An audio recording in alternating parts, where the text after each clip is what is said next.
ನಮಸ್ಕಾರ ವೀಕ್ಷಕರೇ, ಪಾಯಿಂಟ್ ನ್ಯೂಸ್ಗೆ ಸ್ವಾಗತ. ನಾನು ಕೃಷ್ಣ. ಬೆಳಗಾವಿಯಲ್ಲಿ ಧಾರಕಾರ ಸೇತುವೆ ಜಲಾಮೃತ, ವಾಹನ ಸಂಚಾರಕ್ಕೆ ಸ್ಥಗಿತ, ಜನತೆಗೆ ಎಚ್ಚರಿಕೆ. ಜಿಲ್ಲಾಧಿಕಾರಿ ಸ್ಥಳಕ್ಕೆ ಭೇಟಿ, ಪರಿಸ್ಥಿತಿ ಪರಿಶೀಲನೆ. ಅಗತ್ಯ ಕ್ರಮಕ್ಕೆ ಸೂಚನೆ ನೀಡಿದ ಆಡಳಿತ.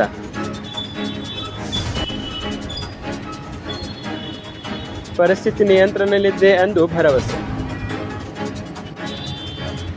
ಬೆಳಗಾವಿಯಲ್ಲಿ ಧಾರಾಕಾರ ಮಳೆಯಿಂದ ಲೋಳಸೂರು ಸೇತುವೆ ಸಂಪೂರ್ಣ ಮುಳುಗಡೆಯಾಗಿದೆ. ಜಿಲ್ಲಾಧಿಕಾರಿಗಳು ಸ್ಥಳಕ್ಕೆ ಭೇಟಿ ನೀಡಿ ಪರಿಸ್ಥಿತಿ ಪರಿಶೀಲನೆ ನಡೆಸಿದ್ದಾರೆ.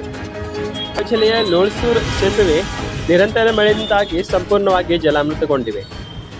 ವಾಹನ ಸಂಚಾರ ಸ್ಥಗಿತಗೊಂಡಿದ್ದು ಸ್ಥಳೀಯರಿಗೆ ತೊಂದರೆ ಉಂಟಾಗಿದೆ. ಜಿಲ್ಲಾಧಿಕಾರಿಗಳು ಸ್ಥಳಕ್ಕೆ ಭೇಟಿ ನೀಡಿ ಪ್ರವಾಹ ಪರಿಸ್ಥಿತಿ ಪರಿಶೀಲನೆ ನಡೆಸಿದ್ದಾರೆ. ಅಧಿಕಾರಿಗಳೊಂದಿಗೆ ಸಭೆ ನಡೆಸಿ ತುರ್ತು ಕ್ರಮಕ್ಕೆ ಸೂಚನೆ ನೀಡಿದ್ದಾರೆ.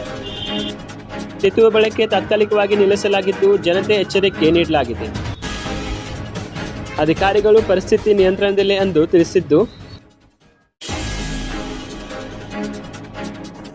ವೀಕ್ಷಕರೇ, ಕಳೆದ 2 ದಿನಗಳಿಂದ ಬೆಳಗಾವಿ ಜಿಲ್ಲೆಯಲ್ಲಿ ಸುರಿಯುತ್ತಿರುವ ಭಾರಿ ಮಳೆಯಿಂದಾಗಲೂ ಲೋಳಸೂರು ಸೇತುವೆ ಸಂಪೂರ್ಣವಾಗಿ ಜಲಾಮೃತಗೊಂಡಿದೆ. ಸ್ಥಳೀಯರು ಹಾಗೂ ವಾಹನ ಸಂಚಾರಕ್ಕೆ ತಾತ್ಕಾಲಿಕ ತೊಂದರೆ ಉಂಟಾಗಿದೆ. ಜಿಲ್ಲಾಧಿಕಾರಿಗಳು ಸ್ಥಳಕ್ಕೆ ಭೇಟಿ ನೀಡಿ ಪ್ರವಾಹ ಪರಿಸ್ಥಿತಿ ಪರಿಶೀಲನೆ ನಡೆಸಿದ್ದಾರೆ.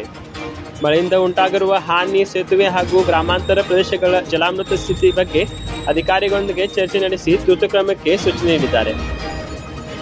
ಪ್ರಸ್ತುತ ಸೇತುವೆ ಮಾರ್ಗದಲ್ಲಿ ಸಂಚಾರ ನಿಲ್ಲಿಸಲಾಗಿದ್ದು, ಜನತೆ ಎಚ್ಚರಿಕೆ ಜಾರಿಗೊಳಿಸಲಾಗಿದೆ. ಅಧಿಕಾರಿಗಳು ಪರಿಸ್ಥಿತಿ ನಿಯಂತ್ರಣದಲ್ಲಿದೆ ಎಂದು ತಿಳಿಸಿದ್ದಾರೆ. ಅಗತ್ಯವಿದ್ದಲ್ಲಿ ಪರಿಹಾರ ಕ್ರಮಕ್ಕೆ ಎಂದು ಭರವಸೆ ನೀಡಿದ್ದಾರೆ.